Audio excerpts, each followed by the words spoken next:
आपको पता है तो जब बंदा बिल्कुल गिर जाता है तो फिर होशियत नहीं करता है। रोज कभी शेर वाले, कभी नून वाले, कभी बल्ले वाले रोज पोस्टर लगा देते हैं, किबला शाह साहब हमारे हक में बैठ गए हैं, किबला शाह साहब हमारे हक में बैठ गए हैं। मैंने कहा खबीसों, हमने पहले दिन ये कहा था मर जाएंगे जालिम की हिमायत न करेंगे। खबीसों तुम दो पार्टी है तो क्या 36 या 37 पार्टी जितनी की जितनी सारी सियासी पार्टियां जिन्होंने खत्म नबूवत के बिल के ऊपर दस्तखत किए हैं वो भूल गए कभी हम ख्वाब में भी उनके साथ सुना करेंगे।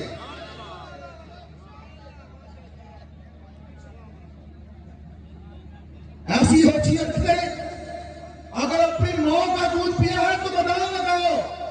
लबैक वाले बदाम लगाना भी जानते हैं और बदाम मारना भी जानते हैं।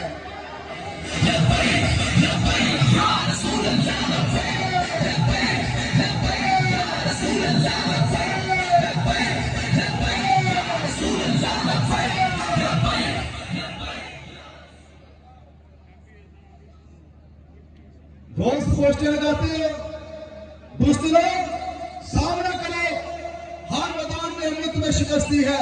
अल्हम्दुलिल्लाह हम तो 50 साल की सियासत नहीं कर रहे, हम तो अभी सियासत में आए हैं। 50 और 75 साल से सियासत करने वाले की टांगें क्यों कांप रही हैं? क्यों वो अपना पैर का सहारा ले रहे हैं? क्यों लोगों की कह रहे हैं कि बैग वाले हमारे हक में बैठ गए? तुम्हें यकीन है अपने वोटरों पर? हाँ, तुम्हें यकीन हो भी कैसे सकता है? तुमने इनके साथ वफा की होती तो तुम्हें यकीन होता। तुमने ना पाकिस्तान को माफ किया और तुम्हारी बेगैरती इतनी बढ़ गई, तुमने नमूसन सड़क का भी सौदा कर दिया। अब ये आवाम जान चुकी है, ये गैरतमंद आवाम जानती है जो पाकिस्तान का ना हुआ, जो लजपाल नबी का ना हुआ, वो हमारा क्या होगा? बेशक बुनियादें तुम्हारी खाए, बेशक तुम्हारे पोस्टर भी लगाए, लेकिन तुम जानते हो ये वोट ना पैर को ही देंगे।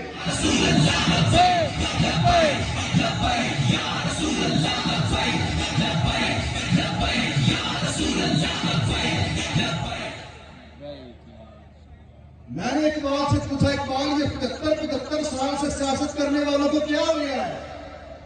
ये घबरा क्यों रहे हैं? ये नौमनूद सियासत में आने वालों से इतने लर्जा क्यों है? इकबाल कहने लगा, मैंने जवाब दे दिया था, निकल कर सहरा से जिसने पलट दिया रोमा की सल्तनत को। मैंने सुना है कुदसियों से वो शेर फिर होशियार हो रहे हैं। इन्हें पता है अब सियासत दफा होने वाली है, इन्हें पता है अब गंदी सियासत का जनाजा पड़ा जाने वाला है। इन्हें पता है वो शेर खादिम हुसैन रिजवी था, इन्हें पता है वो शेर साद हुसैन रिजवी है, इन्हें पता है वो सैयद सफदर हुसैन शाह मशादी है। ये जानते हो इलेक्शन साहब है, ये वो शेर है जो मैदान में आगे इस गंदी सियासत का तख्ता तोड़ने वाले हैं।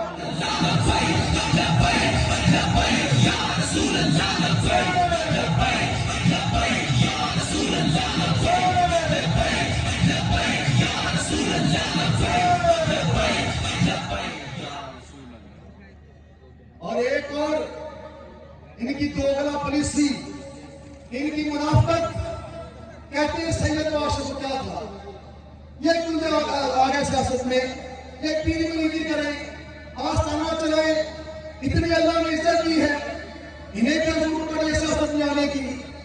तो मैं कहता हूं खबीसों, पहले तो सारी इज्जतें सरकार कह सकती है। जब तुमने हमारे नबी की तरफ हाथ उठाया तो हमारी पीली मिली किस काम की, हमारी गतियां किस काम की? अब तो सब कुछ सरकार के कदमों पर निसार है, लेकिन ये मुनाफिकत मत करो। जिस आस्थाने का सजादा नशीन अब सियासत में आया है सैयद अफजल हुसैन शाह साहब, उससे थोड़ा 9-10 किलोमीटर आगे एक और आस्थाना भी है जिसे हम शरफ शरीफ के नाम से जानते हैं, वो भी जद्दी कुश्ती आस्थाना है। वहां वाले लोग भी सियासत में आए हैं, वहां तुम्हारे मुंह को ताले क्यों रखते हैं? तुम उन्हें क्यों नहीं कहते ये अबू बकर साहब क्या हो गया आपको? आप तो सियासत में आ गए हैं, इसलिए वो तुम्हारी गंदी सियासत में आया है और ये मुस्तफाई सियासत में आया है।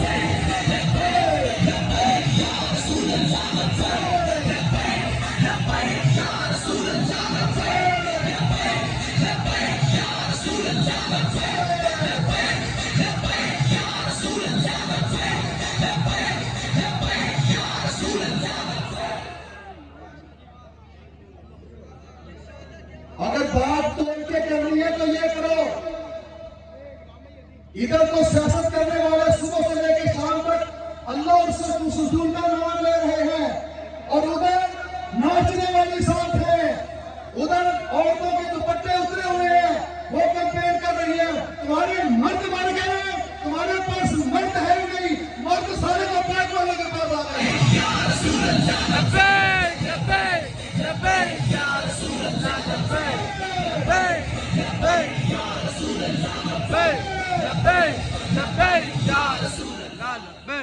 वो सच कहा किसी ने, जिनस अपनी जिनस की तरफ माइल होती है, जिन्होंने मां का दूध पिया है, जिन्होंने शैलियों का दूध पिया है, जिनकी मां ने या रसूलुल्लाह की लोरियां सुनाई है, वो सारे मर्द लब्बैक में आ गए, और जितने हिजरत थे वो दूसरी सियासतों में चले गए।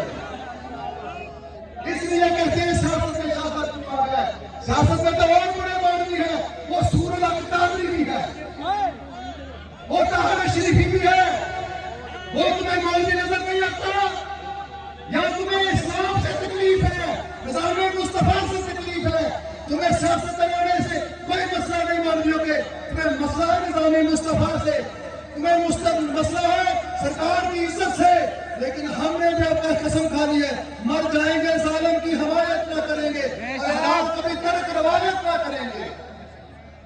अब हमने इंशाअल्लाह वो सियासत जिंदा करनी है जो वक्त सदीक ने की थी, जो उमर फारूक ने की थी, जो उस्मान गनी ने की थी, जो मौलाना शेर खुदा ने की थी। हम वो सियासत लेके आएंगे, और तुम्हारी गंदी सियासत को हम यूरोप में फेंक देंगे, यूरोप के गंदे समुद्र में फेंक देंगे। जहां का गंदा मुझे तुम लेकर आए हो, इस लोगों की गंदगी की तरफ फेंक देंगे। यहाँ चलेगा तो अब मुस्तफा का निजाम चलेगा।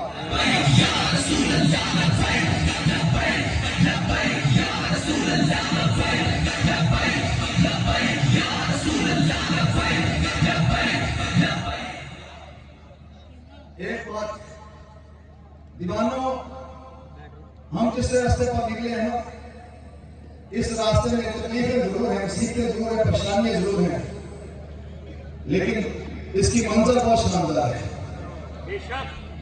इसकी मंजिल का जो मुसाफिर होता है ना, दुनिया में थोड़ी सी तकलीफ उठा के जाता है, लेकिन जब दुनिया से जाता है तो करोड़ों बंदे तरसते उसके जनाजे के लिए। जुनैद बगदादी रहमतुल्लाह तआला अलैह, आप सब लोगों का नाम सुना होगा। बहुत बड़े पहलवान थे, शाही पहलवान। हर साल ऐलान होता था तो है जो हमारे शाही पहलवान के साथ पंजा जमाई करे। अल्लाह ने बड़ी कारोबार बड़ा दिया था, जान बड़ी दी थी, बड़ी दिन जान थी, शाही का पहलवान थे, खाना पीना अच्छा, हर तरह का ख्याल। एक साल इसलिए ऐलान हो रहा था, कोई है जो हमारे जुनैद बगदादी के सामने आए, कुश्ती लड़े। एक सिंगल पसली बंदा बाहर आ गया, उसने कहा कि मैं लड़ूंगा। लोग बड़े हैरान हुए। इनको पहलवान होता तो 5-7 फुट उसका कद होता तो वो जुनैद बगदादी का चैलेंज को भूल करना तो और बात थी। ये सिंगल पसली बंदा, उसने कहा देखो बंदे का दबाव तो ठीक है, दबाव की तवाज़ुन तो खराब नहीं, उसका टेस्ट लिया गया, कहा ठीक है। फिर तुम्हें मसला क्या? उसने कहा तुमने चैलेंज किया, मैंने कबूल किया, मसला क्या है? मेरे साथ लड़ो। टाइम तय हो गया, जगह तय हो गई, लोग दूर दूर से आए तमाशा देखने के लिए। तो आपको पता, जब पहलवान आपस में लड़ते हैं तो पहले हाथ मिलाते हैं, दूसरे के नीचे पर मट्टी मारते हैं, फिर गले मिलते हैं, फिर कुश्ती शुरू करते हैं।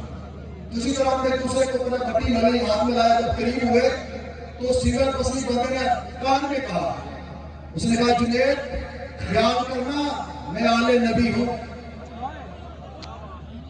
जुनैद ने जब ये बात सुनी, जुनैद काम किया और इसका अर्थ हुजूर आप वाले नबी है और आप मेरे सामने कुश्ती के लिए आ गए।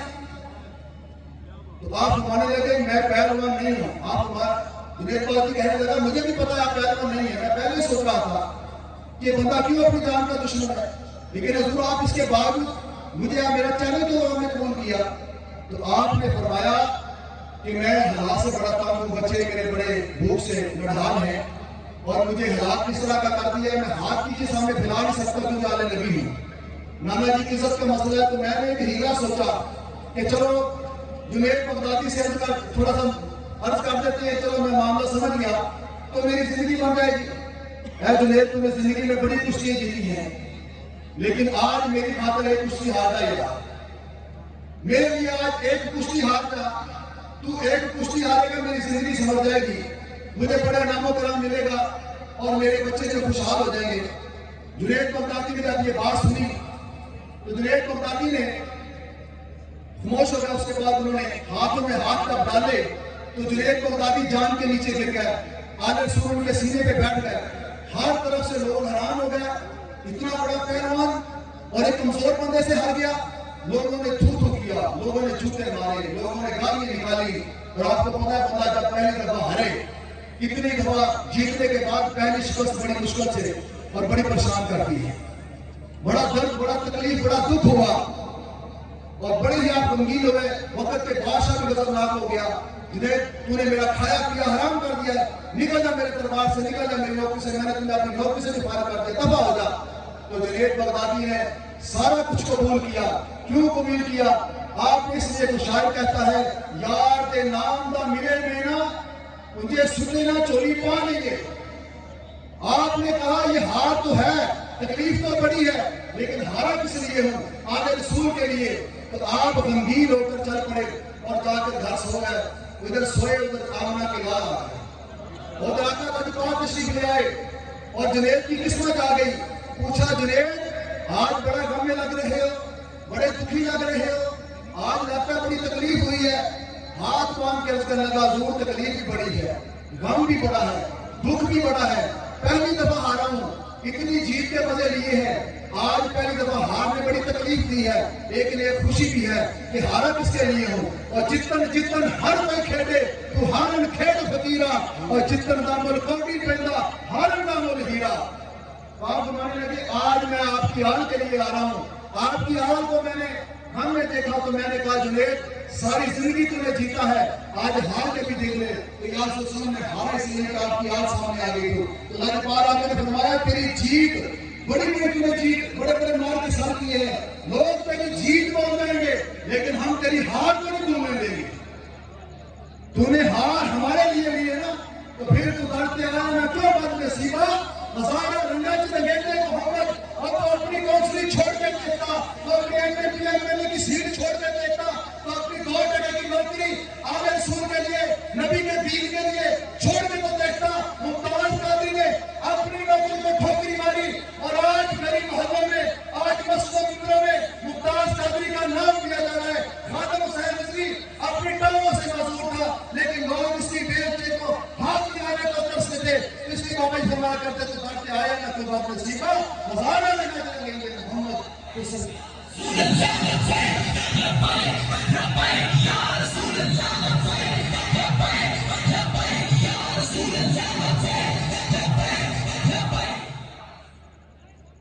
तो आपने फरमाया, जुनैद तेरी जीत लोग भूल जाएंगे, लेकिन तेरी हार क़यामत तक नहीं भूलेंगे।